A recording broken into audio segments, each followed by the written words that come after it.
देखो उच्च शिक्षा विभाग तरफ कौन एसओपी एपाई जारी करा जाए ना आमे केवल गोटे लेटर जारी करूँ जे छात्र छात्री मानक पाखरु एडमिशन समय पैसा नियंतु ना जो स्थान भी कॉलेज माने एडमिशन समय पैसा नहीं तार ऑनलाइन फुटप्रिंट डिजिटल फुटप्रिंट आम पाखे अच्छी कारण कॉलेज कैश आकार में कौन पैसा निए ना से पैसा आम डिपार्टमेंट को आसी था सैम सोसाइटी को आसी था परवर्त समय फेरी था तेणु ये admission process first phase at least सरला परे आमे डिस्बर्समेंट कथा चिंता करें तार मध्य कारण अच्छे गोटे पिला सेल्फ फाइनेंसिंग रे पढ़ा चाहूला किंतु सेल्फ फाइनेंसिंग रे अप्लाई करथिला परवर्ती समय रे सी देखुची ना केजी टू पीजी फ्री होउछ तो मु एठी पैसा देकी काई पढ़बी मु रूट करी जीबी मु KG to PG regular courses ए ऑप्शन ता मध्य रखा जाइछ तेणु सी सेल्फ फाइनेंसिंग समय जो पैसा देथिबो ताकू मध्य जदि सी रूट करिवो KG to PG regular scheme को सेटा मध्य रिटर्न करा जाई पारे तेणु टोटल एडमिशन शेष नहला पर्यंत रिइंबर्समेंट करिबा बुद्धिमतार परिचय हेबो बोली भाबु नै ह्यू एंड क्राई कॉलेज मानकर भितरे रहिथिला जे सरकार कोन सतरे एति पैसा प्रदान करिवे सरकार एडमिशन फी केवल प्रदान करिवे बोली कॉलेज माने भाबिथिले धरा जो गोटे उदाहरण देबी गोटे 662 कैटेगरी कॉलेज 6500 टंका नउछ सेतिरो एडमिशन फी ला केवल 150 कि 200 टंका थिबो कॉलेज डेवलपमेंट फी 3000 3500 टंका थिबो अन्य फीस गुडी को एमती मिसी कि 6000 6500 होतो तेणु कॉलेज मानक भितरे गोटे भावना थिला जे सरकार केवल एडमिशन फी ही छाड़ करूछंती 100 150 200 टंका छाड़ कर देबे रेस्ट जो हमें 6000 पाखापाखि टंका पिलां को नबार थिला एवं सरकार तो मना कर देबे पिला मानक पैसा नेबे नै तो आमे चलिबु केमति हमर रेगुलर ऑपरेशन मेंटेनेंस केमति आमे निजे मैनेजमेंट फैकल्टी देइछु बा नॉन टीचिंग स्टाफ रखिछु बा डेली वेजेस रे भी अनेक क्लास 4 एम्प्लॉय मानक नियोजित करिछु सेमान दरमा केमति पाइबे कॉलेज मानक भितरे गोटे संशय रहितला किंतु परवर्ती समय रे आमे एटा को अत्यंत भाबी चिंती की विचार विमर्श करिकी विभिन्न स्टेक होल्डर मानक सहित कथा है कि एवं समय नहीं किंतु अति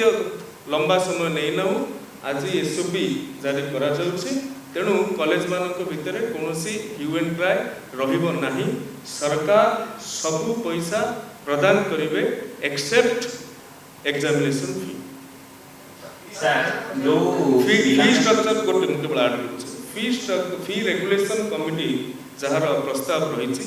फी रेगुलेशन कमिटी जहाँ प्रारंभिक स्तर रे हमर आलोचना होती फ्री रेगुलेशन कमिटी को हेड करेंगे सेक्रेटरी एवं सेतिरे गवर्नमेंट कॉलेज रो प्रिंसिपल माने मध्य रहिबे एडेड कॉलेज रो प्रिंसिपल माने मध्य रहिबे अन्य विभागीय गुरुत्वपूर्ण अधिकारी माने मध्य रहि परिबे एवं केतेक स्टेक होल्डर मानक मध्य सेतिरे शामिल करा जिवो गवर्नमेंट नॉमिनेटेड मेंबर्स भी रहिबे तो एटा गोटे रेगुलेशन आधार रे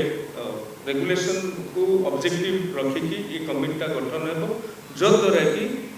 सरकार पैसा दौरान बोली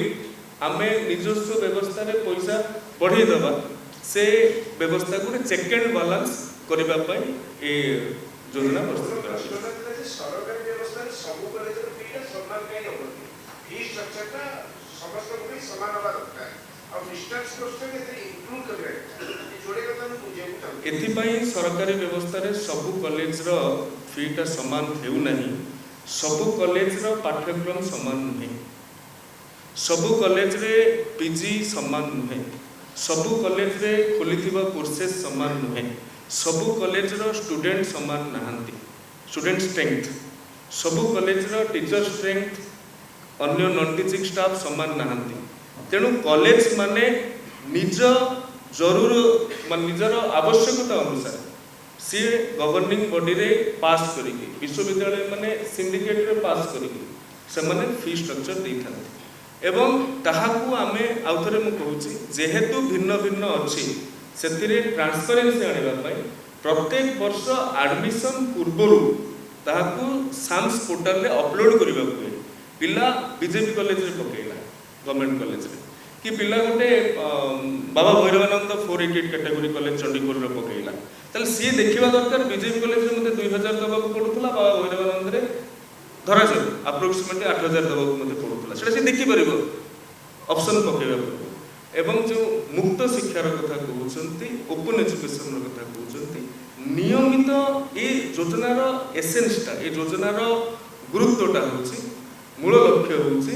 आर्थिक अनग्रसरता कारण कहीं जमीती डिबार्ड हेबे ना, से ये स्कीम बनाला। नियमित कोर्स आउ ओपन एजुकेशन बा आपन करेस्पॉन्डेंस एजुकेशन, डिस्टेंस एजुकेशन, ये भितर खर्चर अनेक फरक रही था। तेणु जो बेसिक एजुकेशन एवं ओपन एजुकेशन को माने करते, विशेषकर जो माने कर्मजीवी, विशेषकर जो माने प्रोफेशनल, तेणु से पाखे पैसा देवाक असुविधा ना।